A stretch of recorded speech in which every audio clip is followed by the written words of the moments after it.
72 વર્ષ બાદ શ્રાવણમાં 5 સોમવારનો સંયોગ આવ્યો છે। 5 ઓગસ્ટ એટલે કે સોમવારથી જ આજથી શ્રાવણ મહિનો શરૂ થયો છે। આ મહિનો ભગવાન શિવની આરાધનાનો છે। આ મહિનાથી ઉત્સવોની શરૂઆત પણ થાય છે। શ્રાવણ મહિનાનું ધર્મગ્રંથોથી લઈને આયુર્વેદ સુધી ખૂબ જ મહત્વ છે। લગભગ પોણી સદી બાદ એટલે કે વર્ષ 1952 બાદ પહેલી વખત 72 વર્ષ પછી શ્રાવણ માસનો પ્રારંભ શિવજીના પ્રિય એવા સોમવારથી થશે અને સમાપ્તિ પણ સોમવારે જ થશે। આ વખતે શ્રાવણ માસ દરમિયાન 10 વર્ષ બાદ નવયોગ રચાશે। શ્રાવણમાં અન્ય દેવી દેવતાઓની સરખામણીમાં શિવની પૂજા સૌથી વધારે કરવામાં આવે છે। આ આખો મહિનો જ શિવજીને સમર્પિત છે। આજથી પવિત્ર શ્રાવણ માસનો પ્રારંભ થયો છે અને તમામ ભક્તો શિવની પૂજા અર્ચના કરીને પ્રભુને ખુશ કરવાનો પ્રયાસ કરશે। શ્રાવણ માસનું મહત્વ શિવ ભક્તોમાં સૌથી વધારે હોય છે। શ્રાવણ માસના મહત્વની વાત કરવામાં આવે તો શ્રાવણ માસના દરેક દિવસ ખાસ હોય છે, પરંતુ શ્રાવણીય સોમવારનો મહિમા અનેરો હોય છે। જે ભક્તો આખા મહિનાના વ્રત ન કરી શકતા હોય તેઓ પણ સોમવારનું વ્રત કરતા હોય છે। સંપૂર્ણ માસ દરમિયાન ભક્તો શિવજીની પૂજા અર્ચના કરી તેમના આશીર્વાદ પ્રાપ્ત કરે છે।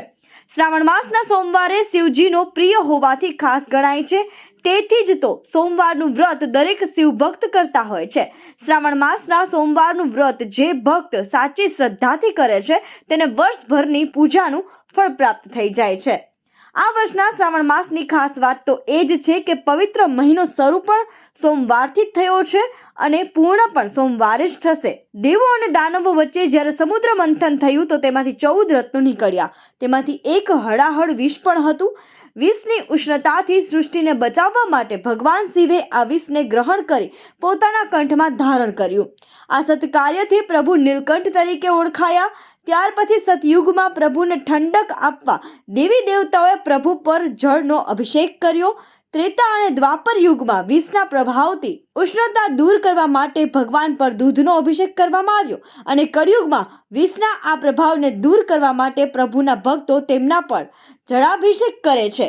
શિવપુરાણ અનુસાર જળ સમસ્ત સંસારના પ્રાણીઓમાં જીવનનો સંચાર કરે છે। આ જળ સ્વયં એ પરમાત્મા શિવનું જ સ્વરૂપ છે। આજ રોજ નોબલ સ્કૂલના વિદ્યાર્થીઓ દ્વારા શાળાના શિક્ષકો માર્ગદર્શન હેઠળ ઇકો ફ્રેન્ડલી શિવલિંગની પ્રતિમા કરી। આજ રોજ શાળાના શિક્ષકો તથા વિદ્યાર્થીઓ દ્વારા પૂજા અર્ચના કરવામાં આવી હતી અને બાળકોને શિવજીનું મહત્વ પણ સમજાવ્યું હતું।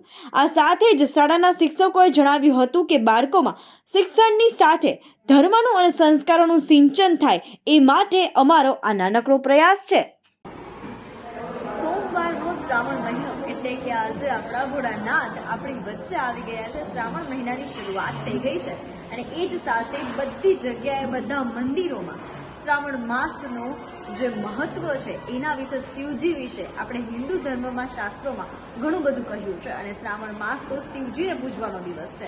ત્યારે આજે નોબલ સ્કૂલના વિદ્યાર્થીઓ દ્વારા પોતે જાતે શિવલિંગ બનાવીને આજે ભગવાનની આરતીને પૂજા અર્ચના કરવામાં આવી હતી। તેવા જ આપણે વિદ્યાર્થી પાસે જાણીએ કે શિવજીનું ખરેખર મહત્વ શું છે।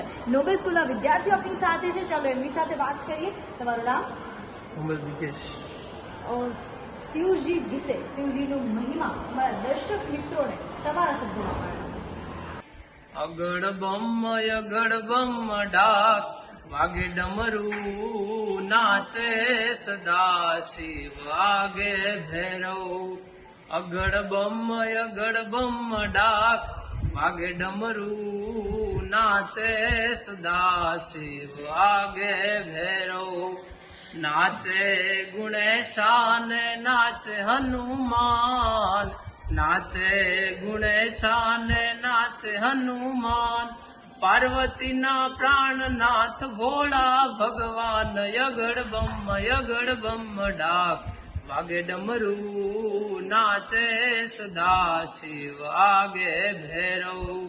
ભાંગ વાવી ભોળાનાથ નિંદે છે ગણેશ, ભાંગ વાવી ભોળાનાથ નિંદે છે ગણેશ। પાણી વાળે પાર્વતીને છૂટા મેલા કેશ, યગડ બમ ડાક વાગે ડમરું નાચે સદા શિવ આગે ભૈરવ। ભાંગ કેરા રોટલાન ધતુરાનું શાક, ભાંગ કેરા રોટલા ને ધતુરાનું શાક પીરસે માતા પાર્વતી ને જમે ભોળાનાથ યગડ બમ ડાક વાગે ડમરું નાચે સદા શિવ વાગે ભૈરવ કોઈ રાખે સેવક ને કોઈ રાખે દૂત કોઈ રાખે સેવક ને કોઈ રાખે દૂત પાર્વતીના પ્રાણનાથ રાખે છે ભૂત યગડ બમ ડાક વાગે ડમરું નાચે સદા શિવ વાગે ભૈરવ યગડ બમ ડાક વાગે ડમરું નાચે સદા શિવ વાગે ભૈરવ. ચાલો તો હજુ એક વિદ્યાર્થીની આપણી સાથે છે. તમારું નામ? અચ્છા રજની, તમે અમને શિવજીનો મહિમા તમારા શબ્દોમાં કઈ રીતે કહો? ઓકે, ચાલો તમારા ગીતના શબ્દોમાં હવે આપણે જાણીશું કે શિવજીનો મહિમા. कैलाश के निवासी नमो बार बार नमो बार बार हूँ आयो शरण तिहार प्रभु तार तार तू आयो शरण तिहार प्रभु तार तार तू भक्तों को कभी शिव तुम्हें निराश ना किया मांगा जिन्हें जो चाहा वरदान दे दिया बड़ा है तेरा दाय जा बड़ा दातार तू आयो शरण तिहार प्रभु तार तार तू बखान क्या करूं मैं आँखों के ढेर का चपटी बबुद में है खजाना कुबेर का ये गंगाधर मुक्ति द्वार ओमकार तू आयो शरण तिहार प्रभु तार तार तू. ભણતરની સાથે જ્ઞાનની સાથે બાળકોમાં સંસ્કારનું સિંચન પણ એટલું જ જરૂરી છે. ત્યારે નોબલ સ્કૂલના બીજા વિદ્યાર્થીઓ મારી સાથે છે. ચાલો તેમની સાથે વાત કરીએ. શિવજી વિશે તમે શું જાણો છો? શિવજી વિશે તેમનું નામ નીલકંઠ કારણ કે પડ્યું, કારણ કે વિશ્વમાં જે વિષ પીધું હતું એટલે એનું નામ નીલકંઠ પડ્યું હતું. તમે શું જાણો છો શિવજી વિશે? તેમના બે પુત્ર છે. મોટા પુત્રનું નામ કાર્તિકેય છે અને નાના પુત્રનું નામ ગણેશજી છે. જે ભગવાનને રુદ્રાક્ષ પસંદ છે, આપણે રુદ્રાક્ષની માળ શું કામ ધારણ કરીશું? શિવજીને રુદ્રાક્ષ બહુ પસંદ છે, તેથી આપણે બધાને રુદ્રાક્ષ ધારણ કરવી જોઈએ. આજે બધી શાળાઓમાં શ્રાવણ માસ નિમિત્તે અલગ અલગ પ્રકારની ઉજવણી થઈ રહી છે. ત્યારે નોબલ સ્કૂલમાં શિક્ષકોએ પોતે જાતે શિવલિંગનો મહિમા બાળકોને સમજાવવા માટે પોતે જાતે શિવલિંગનું નિર્માણ કર્યું છે. તો ચાલો શિક્ષકો સાથે વાત કરીએ. સૌથી પહેલા તમારું નામ? રામજી કેટલા સમયથી નોબલ સ્કૂલ સાથે કાર્યરત છો? 3.5 વર્ષથી. કયા ધોરણમાં તમે ભણાવો છો બાળકો? જ્યારે બાળકોનું મૂળ ના હોય ત્યારે મૂળમાં લાવવા માટે કઈ કઈ પ્રકારની રમૂજી કરાવવી પડતી હોય છે?